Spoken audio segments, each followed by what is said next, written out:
सभी का मेरे चैनल में बहुत बहुत स्वागत है। फ्रेंड्स, कभी कभी हमारे जीवन में ऐसा होता है कि हम बहुत अधिक मेहनत करते हैं, पूरी जी जान से अपने काम में लगे रहते हैं और हमें सफलता नहीं मिल पाती है, और वहीं हमारे रिश्तेदार और फ्रेंड्स ऊंचाइयां छू रहे होते हैं। उन सभी को देख करके हम और अधिक निराश हो जाते हैं, डिप्रेस हो जाते हैं कि हमारे जीवन में तो हमें कुछ नहीं मिल रहा है और वो आगे से आगे बढ़ते चले जा रहे हैं। फिर हमें लगता है कि हमारे जीवन में तो कुछ नहीं बचा है, सब कुछ खत्म हो चुका है। हमें अपने ऊपर और समय के ऊपर बिल्कुल विश्वास नहीं रह जाता। इससे ही संबंधित यह कथा है जो आगे आप वीडियो में सुनेंगे, जिसमें कि एक हताश और निराश आदमी को कैसे विष्णु भगवान ने विष्णु मूल मंत्र दिया है सफलता के लिए। तो फ्रेंड्स, इस वीडियो को आखिर तक जरूर सुनिएगा ताकि आपको भी उस विष्णु भगवान जी के दिए गए मूल मंत्र के बारे में पता चले और आपको भी अपने जीवन में सफलता मिल सके। उस मूल मंत्र के लिए आपको यह वीडियो अंत तक जरूर सुननी पड़ेगी और आप मेरे चैनल को भी सब्सक्राइब कर लीजिए ताकि न्यू वीडियोस का नोटिफिकेशन आपको ऑन टाइम मिलता रहे। एक बार भगवान शिव और माता पार्वती कैलाश पर्वत पर बैठे हुए थे। तभी माता पार्वती ने कहा कि प्रभु, मेरे मन में एक प्रश्न है, मैं उसका उत्तर जानना चाहती हूँ। तो भगवान शिव ने मुस्कुराते हुए कहा, बोलिए पार्वती, आपके मन में क्या प्रश्न है, मैं उसका उत्तर अवश्य ही दूंगा। तब माता पार्वती ने कहा, प्रभु, बहुत से मनुष्य ऐसे हैं जो बहुत मेहनत करते हैं, सब करते हैं, लेकिन उनकी पूरी मेहनत व्यर्थ चली जाती है। उनका किस्मत उनकी साथ नहीं देती है, भाग्य उनका साथ नहीं देता है। तो ऐसे में उन्हें क्या करना चाहिए? तब भगवान शिव माता पार्वती को कहते हैं कि आज आपने बहुत ही उत्तम प्रश्न किया है, जो कि मानव जाति के लिए बहुत ही ज्यादा उपयोगी और कल्याणकारी है। तो आपके इस प्रश्न का उत्तर मैं एक कथा के माध्यम से दूंगा, सो ध्यान पूर्वक सुनिए। आपने जो मुझसे प्रश्न पूछे हैं उनका उत्तर इस कथा में छुपा हुआ है। तब भगवान शिव माता पार्वती को कहने लगे कि एक बार भगवान विष्णु और माता लक्ष्मी घने जंगल में साधु और साध्वी का वेश धारण करके घूम रहे थे। तभी वहां जंगल में किनारे पर एक आदमी और उसकी पत्नी दोनों बैठे हुए थे। दोनों ही बहुत ही ज्यादा निराश थे, दोनों रो रहे थे। भगवान विष्णु ने जैसे ही उन दोनों पति पत्नी को देखा तो वो उनके पास रुक गए और भगवान विष्णु और माता लक्ष्मी ने उन दोनों पति पत्नी से पूछा कि तुम दोनों क्यों रो रहे हो, तुम यहाँ जंगल के किनारे क्यों बैठे हुए हो? तब वह पति पत्नी भगवान विष्णु और माता लक्ष्मी से कहते हैं कि महाराज, मैं एक बहुत बड़ा व्यापारी हूँ, मैं इतनी मेहनत करता हूँ, मेरी सारी मेहनत विफल हो जाती है। मैंने व्यापार में अपनी पत्नी के सारे जेवर बेच दिए, अपना मकान बेच दिया, सब कर दिया, लेकिन मुझे तब भी असफलता ही प्राप्त हुई। मेरे परिवार ने मुझे छोड़ दिया। मैं अब अपने जीवन से पूरी तरह से निराश हो चुका हूँ, क्योंकि मैंने हर तरह से सफलता के लिए हर कार्य किया है, पर मैं अब अपना सब कुछ खो बैठा हूँ। अब मैं अपने जीवन से निराश हूँ, तो इसलिए अब हम दोनों पति पत्नी यहाँ जंगल में आकर के बैठ गए हैं। तब भगवान शिव ने माता पार्वती से कहा कि यह सुनकर भगवान विष्णु और माता लक्ष्मी ने कहा कि तुम्हारी किस्मत खराब है, तुम्हारी किस्मत में क्या कमी है? वह व्यक्ति बोला कि महाराज, मैं पहले खेती करता था, लेकिन हर साल इतना घाटा होता था, कभी सूखा पड़ जाता था, कभी ज्यादा बारिश होती थी, तो मेरी खेती भी हमेशा ही बर्बाद हो जाती थी। इन सब से मैंने तंग आकर के फिर व्यापार करना शुरू कर दिया, लेकिन मेरे पास व्यापार करने के लिए पैसा नहीं था। तब भी मेरी पत्नी ने मुझे अपने सारे गहने दे दिए। उससे जो धन मिला, मैंने वह सारा धन व्यापार में लगा दिया और मैंने अपना व्यापार करना शुरू किया, लेकिन मुझे नुकसान होने लगा। तब भी मैंने अपना घर बेचकर वह भी पैसा अपने व्यापार में लगा दिया, तो भी मुझे और अधिक घाटा हो गया। अब मैं हर तरीके से असफलता की ओर बढ़ रहा था। मेरी दुर्दशा के लिए मेरे परिवार वाले मुझे ही जिम्मेदार ठहराते थे। मेरी हालत बहुत बुरी हो गई, मेरा व्यापार नहीं चलता। अब मेरे परिवार वाले भी कहने लगे थे कि मैं कुछ नहीं कर सकता हूं। तो इन बातों को सुन सुन करके मुझे भी लगने लगा है कि शायद मैं अब अपने जीवन में अपने लिए और अपने परिवार के लिए कुछ नहीं कर सकता हूं, इसलिए अब मैं जंगल में आ गया हूं। यही सोच सोचकर हम दोनों पति पत्नी ही आपस में बैठकर अपनी व्यथा एक दूसरे को सुना रहे हैं, मन की बातें सुना रहे हैं और रो रहे हैं। ये सब बातें भगवान शिव माता पार्वती को बता रहे थे। अब भगवान विष्णु ने कहा कि क्या तुम और कुछ करना चाहते हो? वह व्यक्ति बोला, महाराज मेरा हर काम तो बिगड़ जाता है, मेरा हर मित्र, मेरे परिवार वाले सब मुझे नीचा दिखाते हैं। अब मैं बहुत परेशान हो चुका हूं, मुझे समझ नहीं आ रहा कि मैं क्या करूं। तो अब आप ही बताइए कि मैं क्या करूं। अब मेरे बस में तो कुछ भी नहीं है, क्योंकि मेरी किस्मत मेरा साथ नहीं दे रही है। मेरे सारे मित्र सफलता की ओर बढ़ते जा रहे हैं, वो सब बहुत अमीर हो गए हैं और मेरे पास तो जो भी कुछ था वह भी खत्म हो गया है, मुझे सफलता मिल ही नहीं सकती। तब भगवान विष्णु कहते हैं कि तुम मुझे एक बार सच्चाई से बताना कि तुम किस वजह से परेशान हो, तुम्हारे मित्रों की सफलता की वजह से या फिर अपने असफल होने की वजह से। तब वह व्यक्ति कहता है कि शायद मैं अपने मित्रों की सफलता की वजह से ज्यादा परेशान हूं, क्योंकि मेरे मन में आता है कि वो तो सफल हैं लेकिन मैं कुछ भी नहीं हूं, और यही चीजें मेरे परिवार वाले भी कहते हैं। तब वह कहता है कि महाराज अब आप मुझे भी कुछ सफलता का राज बताइए। तब भगवान विष्णु कहते हैं कि तुम्हारे अंदर जो खुशी है या फिर गम है वह सब तुम्हारे मित्रों पर या तुम्हारे रिश्तेदारों पर ही निर्भर है, क्योंकि वो ही आगे बढ़ते जा रहे हैं और तुम वहीं के वहीं खड़े हो। यानी अगर तुम्हारे मित्र और तुम्हारे रिश्तेदार भी सफल ना हो तो तुम्हें कोई दिक्कत ही नहीं है। तब वह व्यक्ति मन में सोचने लग गया कि यह महाराज तो सही कह रहे हैं। इतने में भगवान विष्णु उठते हैं और आगे बढ़ने लगते हैं। तब वह व्यक्ति कहता है कि महाराज आप कृपा कर यहीं रुकिए, आपकी बातों से मेरे मन में आशा की एक उम्मीद जगी है, आप कृपा कर मुझे मार्ग दिखाइए। तब भगवान विष्णु कहते हैं अगर तुम मेरी बात मानो तो मैं तुम्हें सही रास्ता दिखाऊं। तुम जब दूसरों से उम्मीदें बांधोगे, दूसरों के द्वारा ही अपनी खुशी प्राप्त करने का रास्ता ढूंढोगे तो तुम्हें हमेशा ही दुख मिलेगा।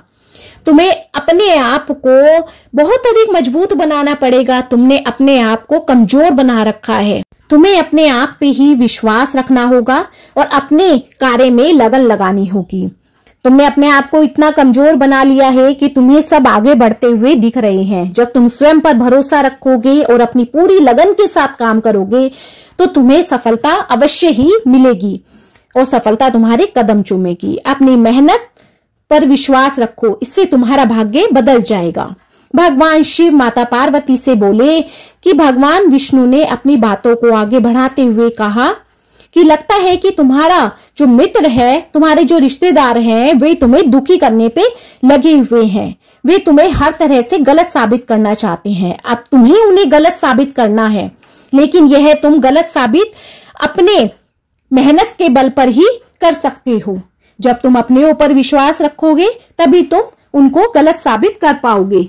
अब वह व्यक्ति कहता है कि मेरे जो रिश्तेदार और जितने भी मेरे मित्र हैं वह अपनी सफलताओं की कहानियां आकर के मुझे सुनाते हैं, जिससे कि मैं निराश हो जाता हूं, क्योंकि मुझे तो आज तक सफलता ही नहीं मिली है। तब भगवान विष्णु कहते हैं कि तुम्हें उनकी सफलताओं की कहानियां सुन करके और आगे बढ़ना चाहिए, ना कि निराश होना चाहिए। तब वह व्यक्ति कहता है कि महाराज आप सारी बातें बिल्कुल सही बोल रहे हैं, लेकिन मेरी एक बहुत बड़ी परेशानी है कि जो मेरा परिवार है वही मेरे ऊपर विश्वास नहीं करता है। तो मैं क्या करूं? जब मेरा परिवार मेरे ऊपर विश्वास नहीं करता तो मेरी हिम्मत टूट जाती है। मैंने उनका हर समय साथ दिया है, लेकिन मेरे परिवार वाले मेरा साथ नहीं देते। तब भगवान विष्णु कहते हैं कि हम मनुष्यों की यही गलत आदत होती है कि जब हम लोग विफल होते हैं तो हम ये चाहते हैं कि जो परिवार वाले हैं हमारे, वे हमें आकर के सांत्वना दे, हमारा साथ दे और वो हमारे दुख के साथ दुखी हुए। परंतु ऐसा नहीं है। बहुत से परिवार वाले मतलबी भी होते हैं। वे चाहते हैं कि तुम हमेशा सफलता की ओर आगे बढ़ो और उनकी इच्छाओं की पूर्ति करो। तुम दूसरों के बारे में मत सोचो, बस तुम आगे बढ़ते चले जाओ, अपनी खुशी के लिए काम करो, अपने मन को सांत्वना खुद ही दो और आगे बढ़ते चले जाओ। जो तुम काम कर रहे हो वह तुम अपने लिए कर रहे हो, अपनी खुशी के लिए कर रहे हो। जब तुम किसी से प्रशंसा की उम्मीद नहीं रखोगे और आगे बढ़ते जाओगे तो तुम्हें सफलता अवश्य ही मिलेगी। दूसरों के द्वारा दी गई प्रतिक्रिया पर कभी भी अपनी कोई प्रतिक्रिया मत दो। दूसरों पर निर्भर मत रहो, आत्मनिर्भर बनो। यह सब बातें सुनकर वह व्यक्ति थोड़ी देर के लिए शांत हो गया और सोच में बैठ गया कि महाराज तो बहुत सही बातें कह रहे हैं। उसके चेहरे के भाव बदल गए थे, उसके मन में अप्रसन्नता आ गई थी। वह कहने लगा कि महाराज आप तो बहुत सही कह रहे हैं, मैंने हमेशा ही दूसरों का हाथ थामने की कोशिश की है, दूसरों की मेहनत को देखा है, अपनी मेहनत और अपनी लगन की तरफ नहीं देखा है। अब मैं दोबारा से मेहनत करूंगा, पूरी लगन के साथ काम करूंगा और आगे बढ़ने की पूरी कोशिश करूंगा। अब मैं यह नहीं देखूंगा कि कौन क्या प्रतिक्रिया दे रहा है, कौन क्या बोल रहा है, और आगे जा करके अपनी सफलता की कहानियां मैं दूसरों को सुनाऊंगा। अब भगवान विष्णु अपनी पोटली में से एक डिबिया निकाल करके उस व्यक्ति को देते हैं और बोलते हैं कि यह डिबिया तुम हमेशा अपने पास रखना। जब तुम्हारे पास सफलता के सारे रास्ते बंद हो जाएं, तुमको इस संसार में कोई भी मदद ना करे, तुम्हें लगे कि अब यह संसार कुछ भी नहीं है, तब ही इस डिब्बी को निकालना और खोलना। वरना अगर तुम उससे पहले इस डिब्बी को निकाल करके खोलोगे तो इस डिब्बी के सारे रहस्य खत्म हो जाएंगे और यह उपयोग के काबिल नहीं रहेगी। अब वह व्यक्ति भगवान विष्णु को वचन देता है कि महाराज मैं इस डिब्बी का उपयोग तब तक नहीं करूंगा कि जब तक कि मुझे जरूरत ना हो। मैं इस डिब्बी को बहुत संभाल करके रखूंगा। और जैसा कि आपने कहा है कि जब मुझे अपने पूरे जीवन में कोई रास्ता नहीं दिखेगा तभी मैं इस डिबिया को खोलूंगा। अब उस व्यक्ति ने इस डिबिया को रख लिया। अब उस व्यक्ति ने भगवान विष्णु के विचारों को अपने जीवन में लाने की पूरी कोशिश की और अब उसके जीवन में बदलाव आने शुरू हो गए। अब उसकी जो मेहनत थी वो रंग लाने लगी और वह अपने जीवन में नई नई ऊंचाइयों को छूने लगा। और अब वह भी अपनी सफलता की कहानियां अपने रिश्तेदारों और मित्रों को जाकर के सुनाने लगा। किसी भी मनुष्य का समय हमेशा एक तरह नहीं रहता है, जीवन में बदलाव आते रहते हैं। हमें अपने कर्मों को अच्छा रखना चाहिए और विश्वास रखना चाहिए कि हम आगे बढ़ते चले जाएंगे। अब उस व्यक्ति का जीवन बहुत ही अच्छे से चल रहा था। तब भगवान शिव माता पार्वती से कहते हैं, तभी पड़ोसी राज्य के राजा ने उनके राज्य के ऊपर हमला कर दिया। उस जो व्यापारी के पास जितनी भी धन दौलत थी वह सब लूट ली, उसका जो घर था उसके ऊपर भी कब्जा कर लिया। अब उस व्यापारी को अपने और अपने परिवार की जान बचाने के लिए उस घर को छोड़ करके भागना पड़ा। अब वह फिर से जंगल में आ गए। वह अपने बच्चों को लेकर के इधर उधर घूम रहे थे। बच्चे भी बीमार पड़ गए। अब उनकी हालत बहुत बुरी हो गई थी। अब वह बहुत अधिक परेशान हो गया कि वह अब क्या करे, बच्चों का इलाज कैसे कराए, उनको खाने के लिए क्या दे। अब उसके पास बिल्कुल भी पैसा नहीं था। जीवन का अब एक दुखद मोड़ आ चुका था। वो है सब असहनीय हो गया था। वो फिर से एक गहरे अवसाद में चला गया। अब उसे लगने लगा कि जीवन तो व्यर्थ है, कुछ भी स्थायी नहीं है। चाहे आप जीवन में कितनी भी मेहनत कर लो, अंत में सब कुछ खत्म हो जाता है।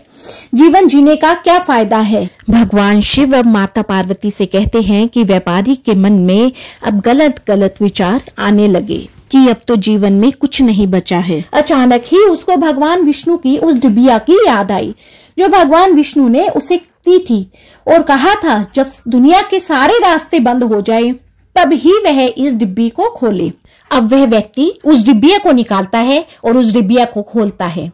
उस डिबिया के अंदर एक पर्चा रखा हुआ था। वह उस पर्चे को खोलता है और उसको देख करके उसके चेहरे पर अब एक मुस्कान आ जाती है। तो माता पार्वती भगवान शिव से कहती है कि ऐसा उस पर्चे पर क्या लिखा हुआ था। तब भगवान शिव कहते हैं कि उस पर्चे पर लिखा था कि यह समय भी निकल जाएगा। तब उस व्यक्ति को यह बात समझ में आती है कि समय हमेशा एक सा नहीं रहता। पहले वह विफल था, फिर उस सफलता ने उसके कदम चूमे। अब दोबारा से उसका समय बुरा आया है, परंतु समय दोबारा से बदल जाएगा और फिर से उसको सफलता मिल जाएगी। तब उसके मन में जो असफलता और आत्महत्या के विचार आ रहे थे वह सभी दूर हो जाते हैं। अब उसको समय आ जाता है कि जो समय होता है वह परिवर्तनशील होता है, वह हमेशा एक सा नहीं रहता। तो हमेशा हमें धैर्य रखना चाहिए, कठिन परिश्रम करना चाहिए, लगन से कार्य करना चाहिए, वह कभी भी व्यर्थ नहीं जाता। अब उस व्यक्ति को जीवन की सच्चाई समझ में आ गई थी कि बुरे दिन ज्यादा समय तक नहीं रहते हैं, अच्छे दिन फिर से आएंगे और ये बुरे दिन दूर हो जाएंगे। इसी उत्साह के साथ उसने अपने जीवन को फिर से जीने का संकल्प किया और उस व्यक्ति ने फिर से अपनी लगन और ईमानदारी के साथ मेहनत शुरू की। धीरे धीरे उसकी मेहनत रंग लाई और एक दिन वह फिर से एक सफल व्यापारी बन गया। उसने अपने परिवार को एक समृद्धि भरा जीवन दिया, अपने परिवार के साथ हंसी खुशी रहने लग गया। तो इसलिए हमें कभी भी हार नहीं मानना चाहिए। समय हमेशा एक सा नहीं रहता और मेहनत का फल अवश्य मिलता है। तो बोलो हर हर महादेव, जय शिव शंकर। तो फ्रेंड्स, आपको मेरी ये वीडियो पसंद आई हो तो मेरी वीडियो को ज्यादा से ज्यादा लाइक, शेयर एंड सब्सक्राइब कीजिए और आगे भी ऐसे ही यूजफुल वीडियोस देखने के लिए बेल आइकन जरूर दबा दीजिए ताकि न्यू वीडियोस का नोटिफिकेशन आपको ऑन टाइम मिलता रहे। बोलो हर हर महादेव।